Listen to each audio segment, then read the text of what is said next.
What's up? Clearly you already saw the title and thumbnail, and so let's get right into it. Hollyland made some more goodness. So literally just a couple weeks ago, we talked about the Mars 400S Pro, which isn't necessarily brand new. I've been using it for the past 6 months or so and finally got around to making my review on it.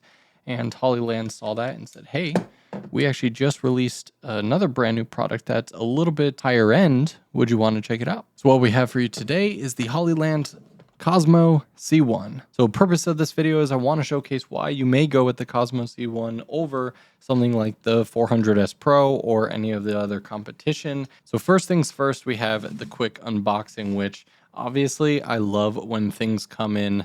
This isn't a Pelican branded case. It's, you know, a little cheaper made than that, but it is still a very nice hard shell case. And unlike a lot of them, the latches are actually pretty strong. Sometimes these come with ones that just like swing open. They don't even like latch. And once we open this guy up, you'll see we have the transmitter, the receiver. In the middle is going to be this little box. This houses the one AC power adapter. So you only get one. And then underneath here, you have a little piece of foam, and you're going to get all of the accessories, which include 4, obviously 2 for each, of the regular antennas. This all usually is wrapped. I've already been using this for, a couple weeks now.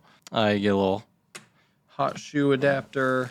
You get one 1/4-20 adapter that can mount on the front. So if you don't want to mount the 1/4-20 on the bottom, I'll showcase this in a little bit. A USB type A to type C adapter. And then the last couple things I didn't actually take out. Here we have, I believe they're called mushroom antennas, and I actually had to look up why you would use these over the regular antenna. And apparently these work much better in a vertical environment. So if your transmitter is on the first floor of something, but your first AC is a couple floors up for some reason, this, I guess, will give you a better vertical reach, whereas this will kind of do pretty good vertical and then, kind of normal distance. And last thing, kind of another little freebie here is just a little magic arm mount. So last thing about the box before we move on, the other little attention to detail that I really like is when we take out either the transmitter or receiver, you can see that it kind of has an empty bottom. And so what this allows you to do is if you are using these smaller NPF batteries, you can leave a battery on and it will still fully fit in there. And you can actually fit a spare one, just kind of throw it on the bottom there and still fit it in there. And so you can literally go to a shoot with this case, have fresh batteries already here, and then a spare battery backup behind that. The only downside is if you're like me, and most of the time you use the really big ass NPF batteries, this one is a little bit too tall. So you can see that it kind of protrudes a little bit. And when I close this, I could probably force it, but it's just a little too much pressure than I'm comfortable with. So yeah, large NPF batteries, not really going to work with it. All right, so let's take the guys out. They follow kind of very similar design standards to most wireless transmitters out there. The 400S Pro is kind of the oddball out. It's got more of a horizontal rather than vertical design. So first I want to talk about price difference, and then we'll talk about the features and what you actually get for that price difference to see if it's actually worth it. So the 400S Pro comes in at $650 right now. It's a couple percent. It's a little bit discounted on Amazon, but normally it's $650 for a set. And this kit with the case and all this stuff that I just showed you is $899. So it's $900 for the Cosmo C1. So it's a $250 difference. Is that worth it? So the first question is there a difference in build quality? Now, I just mentioned the design difference, but in terms of build quality, they both are pretty much the same. Both are made of solid metal. They both feel incredibly sturdy, and I've never once had an issue. I've never really dropped them, but I've banged them around a little bit on set. And besides some extremely minor cosmetic wear and tear, they pretty much look perfect, even 6 months, a year, whatever. I have the older Mars 300s and 400 versions that still work perfectly. So build quality, you're not gaining, but you're definitely not losing. Now, the part that you do gain a build quality difference, in my opinion, is the antenna. Now, obviously, it's a lot bigger, and that's because of another feature. On the C1, you get 1,000 feet direct line of sight range, and on the 400S Pro is around 400 feet. But the other reason that I much prefer these antennas is because they have this flexible stem to them. So one, you can just kind of put them out of the way depending on your rig setup, but having the ability to flex a little bit also is just going to allow, like, if you bump into this and, like, you know, bend it like that, like you just bend it back, it's not going to break anything. Whereas these guys are stiff. Yes, they do have a little joint to it, but it's not flexible. That is like a specific hinge. Every single time I travel with these, I do always worry about the antennas. Another nice little design feature is on the colored badge, you have receiver and transmitter, so you can quickly see receiver is blue and transmitter is red if you had to change them. On the Mars 400S Pro, the transmitter and receiver text is in all white, so you do have to get close to read that, but they do have the hot shoe kind of clasp in the same red for transmitter, blue for receiver. So again, they kind of follow that same branding guidelines. I don't want to spend a ton of time going over every single detail. A lot of it is comparable to pretty much every other wireless transmitter out there. You do have multiple power options. You can throw any sort of NPF battery. You have the locking AC adapter, which is really nice on the side. And then you can power it through the USB Type-C port. You have a little screen on the side, which is going to show what channel you're on. And that leads to one of the biggest features for the C1 is the auto switching. This thing, when set to auto mode, will constantly be switching to give you the cleanest output channel possible to not have any sort of interference or interruptions. That's personally what I always leave it in, and I've never really had an issue. But another thing it adds is a battery status. Probably one of my biggest complaints on the 400S Pro is that it doesn't have just a regular battery status. It technically says like 8.5 volts when I have the giant NPF battery, but that, you know, that never really tells you anything because you have to use it a bunch of times to learn, like, oh, when it gets down to 6.5, it's about to die. But on the Cosmo C1, you actually get a little battery status symbol to kind of show you where you're at. So if we take a look at the transmitter here, we have an HDMI in, a SDI in, but now we have an SDI loop out. So if I bring on my camera, so when mounting it to the camera, you obviously can use the 1/4-20 on the bottom, but I like to keep things low profile. I don't really like making it super tall like this. So I'm going to install this little guy. And so now I have a 1/4-20 on the front.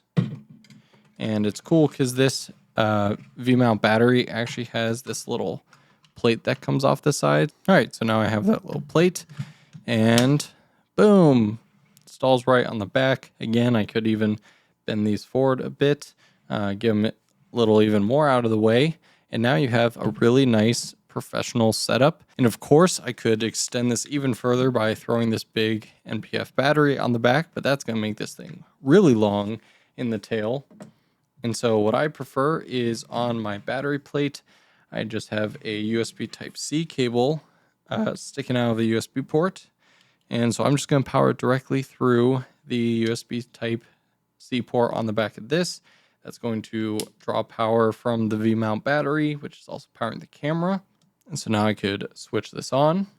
Now I use the Portkeys BM5 monitor, which is one of my favorites. And the way I usually use it is I HDMI out of the camera into the monitor, and then this also has an SDI in and SDI out, and so I'll SDI out of the monitor to SDI in on the back of the transmitter. But everyone's got a different monitor system out there, and so you could easily run the HDMI from this camera or SDI if you're on like an Alexa or something, run that to the SDI in of the transmitter, and then run SDI out to your, you know, red monitor or whatever you're using. Now we've got everything hooked up, and you can see in terms of kind of a professional setup, it's still relatively compact. Again, it doesn't add too much bulk to the back. The second to last feature I want to talk about is the latency. Hollyland claims a 40 millisecond latency thanks to their new Evo processor. It does stream a 1080p up to 60 frames per second signal. It's definitely an improvement over the 400S Pro. It is a shorter latency, and I definitely notice less of a delay. There is still something there. They're not claiming no delay like their much higher end products or something like a Teradek, which is going to cost like 4 or 5 times the price easily. But as someone who has done first AC quite a bit in focus pulling for pretty much every situation, especially in the indie filmmaking world, this is more than acceptable in my opinion.